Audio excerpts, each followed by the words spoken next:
Mitsubishi likely isn't the first company that comes to mind when you think of electrified vehicles. But don't forget, they pioneered an all-electric car long before they were fashionable. And now they've added a plug to their biggest SUV. This is the all-new Outlander PHEV. I wish I had the entertaining video to show you, but I attended the mini musical that was this vehicle's New York Auto Show debut in 2016. Hampered by regulatory issues and battery constraints, this Outlander took 5 years to cross the ocean. But it's here now and ready to provide Mitsu's bestseller with an electrified option. How do they do it? Well, they've placed a battery pack under the passenger compartment and connected it to one electric motor to drive the front wheels and a second to drive the rear. Under the hood resides a 2-liter gasoline-powered engine, which also doubles as a generator, giving it the capability of directly providing power to the electric motors and to charge the battery pack. The brains of the operation decide which drive mode provides the best performance and efficiency. EV mode is exactly how it sounds. It's an all-electric driving experience, and as with all PHEVs, showcases the best of what the Outlander has to offer. This is how most of the initial driving is done when the battery is full. Now, as the battery is used up, or when you floor it, you'll feel and hear the Outlander's engine fire, and then it goes into hybrid mode, with the motors now receiving their electricity from the 4-cylinder and the battery, while also recharging it. And finally, the third mode, which is most utilized during highway driving, predominantly relies on the gas engine to do the work. Now, you can charge the Outlander's battery at home using a standard household outlet, and that will take about 8 hours. Or if you plugged it into a 240-volt outlet, like the one your dryer is plugged into, you can cut that time in half. But there's even another option. The Outlander is the only plug-in hybrid vehicle currently on the market that allows you to use these level 3 fast chargers.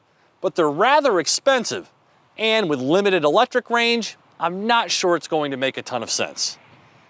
With a fully charged battery, the Outlander will deliver about 22 miles of all-electric driving in ideal ambient temperatures. In cold weather like this, I'm averaging about 16. By the EPA's math, that's equivalent to 74 miles per gallon until the battery is depleted, at which point you'll average about 25. Now, that's still better than the Outlander V6, though because of a much smaller gas tank, this PHEV has a comparatively lessened driving range of 310 miles. If you're like the typical driver, this one will save you $1,000 per year in fuel costs as compared with the V6. Those savings drop to $300 per year if you cross-shop the Outlander's base 2.4-liter 4-cylinder model instead.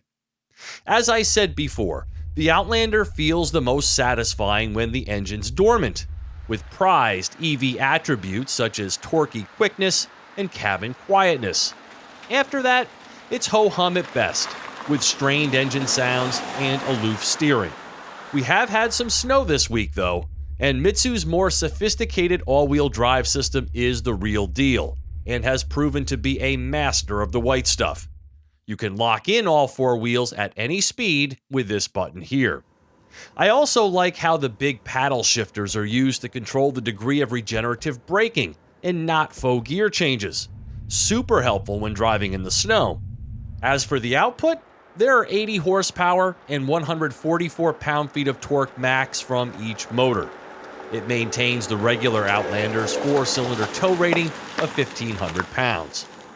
Unfortunately, the added 552 lbs it's carrying doesn't do the ride and handling any favors.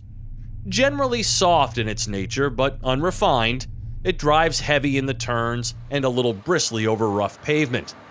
Pricing starts at about $36,000 for the base SEL trim, while this GT, with added LED headlights, Rockford Fosgate premium audio, sunroof, a pair of AC outlets, and techie safety features like the super helpful multi-view camera with conveniently placed button, comes in at $42,195.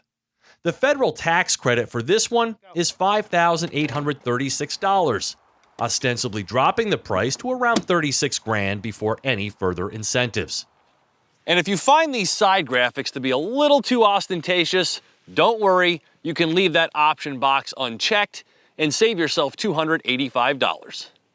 The Outlander's cabin isn't bad, but this is an over $40,000 vehicle, and Mitsubishi still doesn't fully understand how to sweat the details.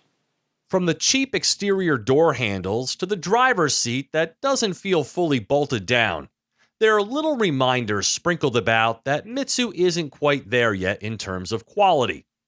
The electronics are decent, with CarPlay and Android Auto compatibility, and an app that allows you to check in on charge status and control certain vehicle functions, though its necessary Wi-Fi connection is clunky and limiting.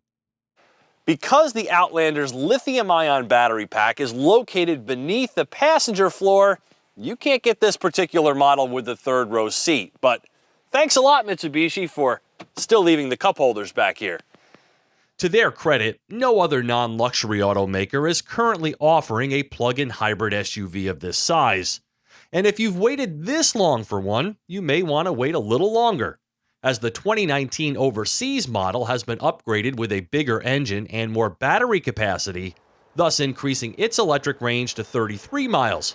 But Mitsu won't introduce these changes to the US market until the Outlander's redesign slated for next year. For TestDriveNow.com, I'm Steve Hammis.